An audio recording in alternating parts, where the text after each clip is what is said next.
Hello everybody and welcome back for another round of World Talks here on TVP World. My name's Don Arleth. Border controls are back along Germany's land frontiers with all of its Schengen neighbors. A relic from the past confronts us now in the 21st century, 35 years after the fall of the Berlin Wall, calling into question whether European states need to deal with illegal migration on an individual rather than a collective basis. But is this just a position that Chancellor Olaf Scholz is taking up due to the rise in the far-right nationalist Alternative for Germany party, which has been gaining popularity in local elections? And how does this unilateral, unpopular move fare with Germany's neighbors? Now, joining me to discuss this issue is Andrzej Byrt, former Polish ambassador to Germany. Mr. Ambassador, hello, and thank you for joining us today. Hello, as well. And now, for Poland, what do you think the main concerns are resulting from Chancellor Olaf Scholz's policy of instituting these border checks along the borders? As we know, Poland's Prime Minister, Mr. Tusk, has reacted immediately on the announcement of the fact that the Polish-German border controls will start. That was 2 weeks ago, more than 2 weeks ago.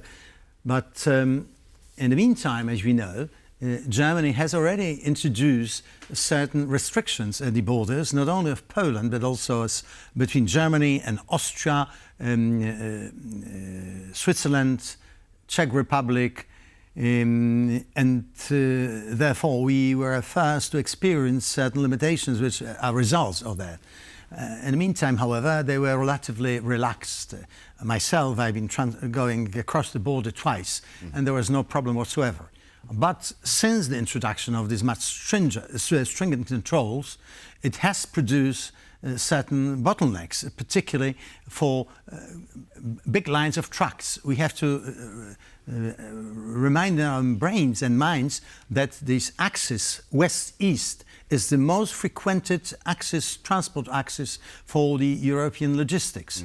So at the end, I remember myself when returning back from skis from Austria, we got stuck at the German-Polish border because of a real long queue of big lorries, which were waiting exactly to get through the border. So it is, however, quite a big difficulty for transportation. And since maybe our viewers don't know that, there's the largest transportation squad are Polish trucks. Right.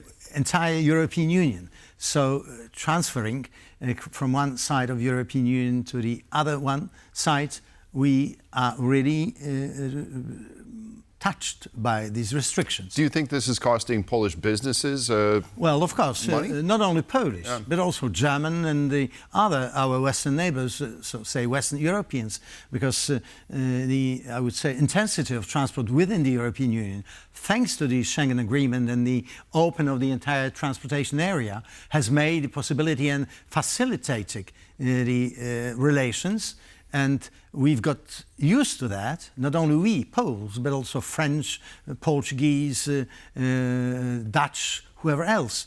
And then all of a sudden they got stuck in this dramatic, so to say, bottlenecks. It's not every day, not everywhere. We have to be absolutely also just. But in the major transport lines, it may cause and causes some problems. Right, right. Well, now, how effective do you think that this move is and will be on curbing illegal migration to Germany? Well, that's a classical reaction of the German government as a result of the internal political and social situation they are facing.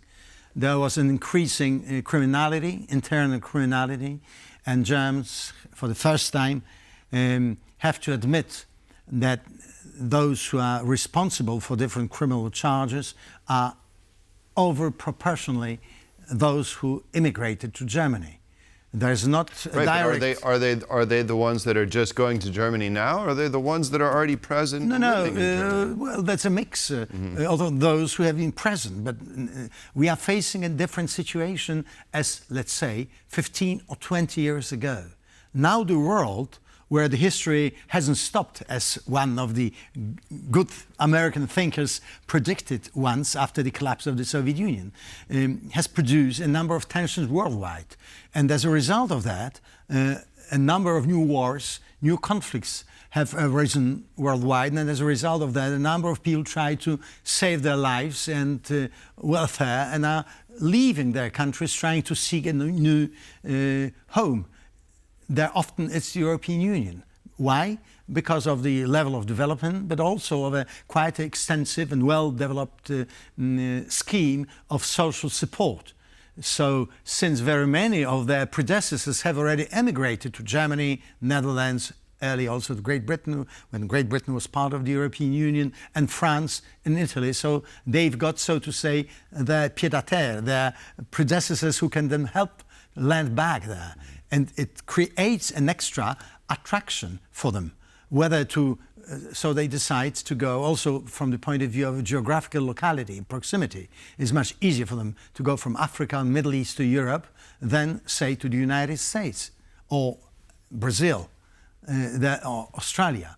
So European Union is under dramatic pressure, being a result of the political situation in its surroundings, plus a relatively unstabilized situation also in the Middle East. We have now the war going, or clashes in Israel.